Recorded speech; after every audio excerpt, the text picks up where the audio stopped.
All right, Aaron, coming to you from Elk Haven Herbals. Hi. I want to explain something that I can just draw out in a couple minutes that's so common that it's a common question that we get via email, via phone calls, and that's how Torbangun works. Okay, so let's write how Torbangun works. Because even though we've had studies for a while kind of explaining that it does work, only recently in the last few years have studies come out to explain exactly how it works. And so if we look at, we have a couple, let's draw some weird parts of your body. This is your brain, your hypothalamus,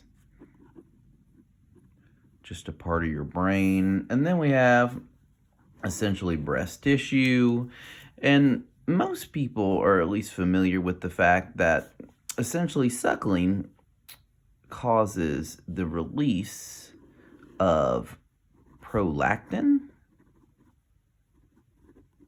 from the hypothalamus. It also causes release of oxytocin. Sorry, my handwriting's horrendous. Oxytocin, of course, we know is important for the release of milk and the mother-child bond and all this other stuff. But prolactin is what causes the increased secretion of milk. And if we just draw prolactin like little triangles down here in the breast tissue, we can look and see that the way it works, let's just draw these little angles behind the triangles, is via these things that are called prolactin receptors. Prolactin receptors. And so, suckling causes a release of oxytocin and prolactin. It also causes a number of other hormones to be affected, like follicle-stimulating hormone and luteinizing hormone, things that are essentially telling your body, hey, let's not do these other things. Let's focus on breastfeeding right now. And so prolactin is released from your hypothalamus. It lands on these prolactin receptors, okay? And so what's really fascinating is that Torbangun increases these receptors, the receptor concentration. And so if there's more receptors, we have this downstream production of milk increase. Now remember, milk is not just milk. Milk quality also matters. So that's a factor. Things that are important here, diet. It's obviously important to make sure you're getting enough of your micronutrients, your vitamins, and eating as well as you can handle during the stress of initially having a new baby, right? But diet affects milk quality. So do other things, which is interesting. A lot of Torbangun supplements will have things like glycerin as a preservative. And glycerin, while it doesn't directly affect milk output, it can affect milk quality. And so that's something to consider. That's also why we don't use preservatives. It's kind of a pain to have to keep everything refrigerated all the time, but it makes a difference here, okay?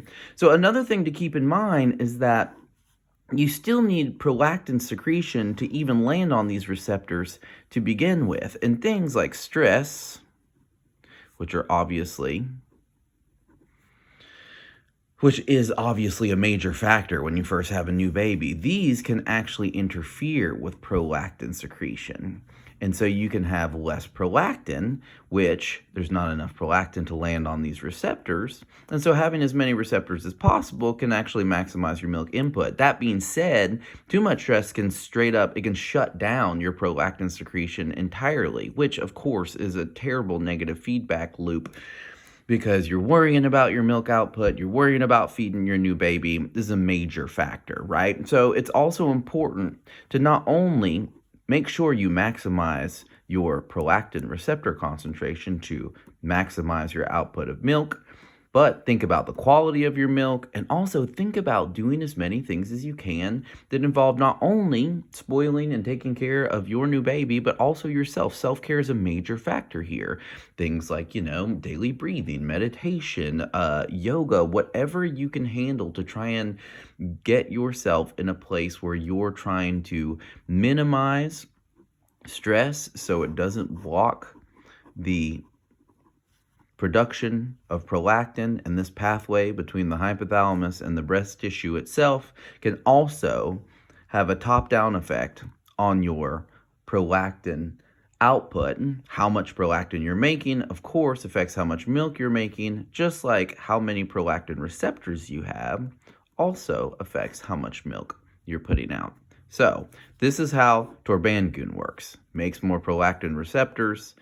Suckling itself produces prolactin, oxytocin, affects a lot of other things down here. Prolactin lands on these receptors. There's some other things going on with calcium in your bones and whatnot around here. But it's really important to think about the way that this pathway works, or it's also just good to know how Torbangun can be helpful from a bottom-up approach, and minimizing your stress can be effective for a top-down approach. And thinking about things like your diet and self-care are also important for milk production as well as quality.